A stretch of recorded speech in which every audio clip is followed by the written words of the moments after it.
Hola amigos, gracias por visitar mi canal. Hoy vengo con un vídeo cortito ampliando la información sobre la revisión que hicimos recientemente a esta estación de energía de la marca Allpower, modelo R600, de la que os dejaré por aquí arriba un enlace para aquellos que se la hayan perdido. Pues bien, desde su publicación son varias las personas que me han preguntado por la entrada lateral que tiene con conector XT60, entrada empleada normalmente para enchufarle un panel solar y estar recargándola. Algunas personas han visto que esta entrada podría valer para recargar la estación con salida de 12 voltios de su caravana, autocaravana, etc. Evidentemente con intención de instalarla en este tipo de sitios. Me han preguntado por ello y, aunque por características pudiera parecer que sí vale, no me gusta contestar sin hacer antes alguna prueba. Por ello ahora he improvisado este cable con un conector XT60 a un extremo y en el otro le voy a conectar esta batería de 12 voltios de gel que tengo aquí abajo. Este tipo de baterías es comúnmente usado precisamente en estas instalaciones de caravanas. Lo primero que quiero comprobar es si dicho conector, aparte de permitir la entrada de energía, pudiera darla al contrario, es decir, hacia afuera. Para ello tendríamos que detectar tensión en sus terminales y por lo que veo en el multímetro parece ser que no. El conector es solo de entrada y no de salida, me parece correcto.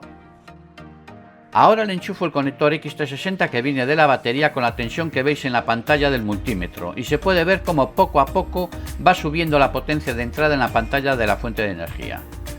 Aunque esté de más decirlo, recomendaros encarecidamente que si hacéis este tipo de conexión protejáis la instalación con un buen fusible acorde a los amperios que vamos a ver ahora.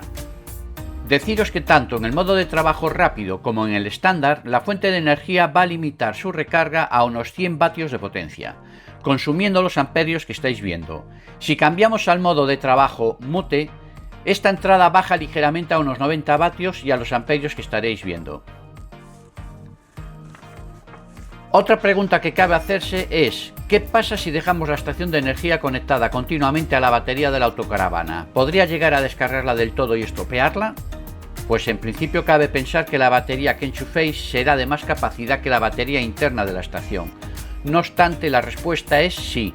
Sí podría descargar la batería de la caravana, pero ¿tanto como para estropearla? No, pues la estación de energía corta la recarga cuando la entrada de la tensión baja como máximo a unos 11,6 voltios, tensión que sí dejará descargada la batería pero no la estropeará.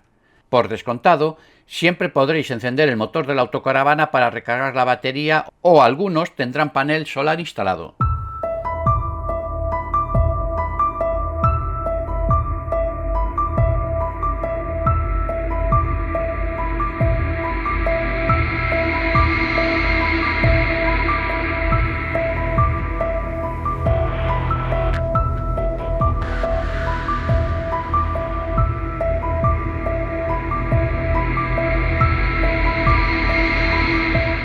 Nada más amigos, espero que esta prueba valiese para despejar alguna duda. Solo queda solicitaros que si lo tenéis a bien pulséis el like, os suscribáis al canal, activéis todas las campanitas y espero veros en la próxima publicación. Un saludo y podéis ir en paz. Chao.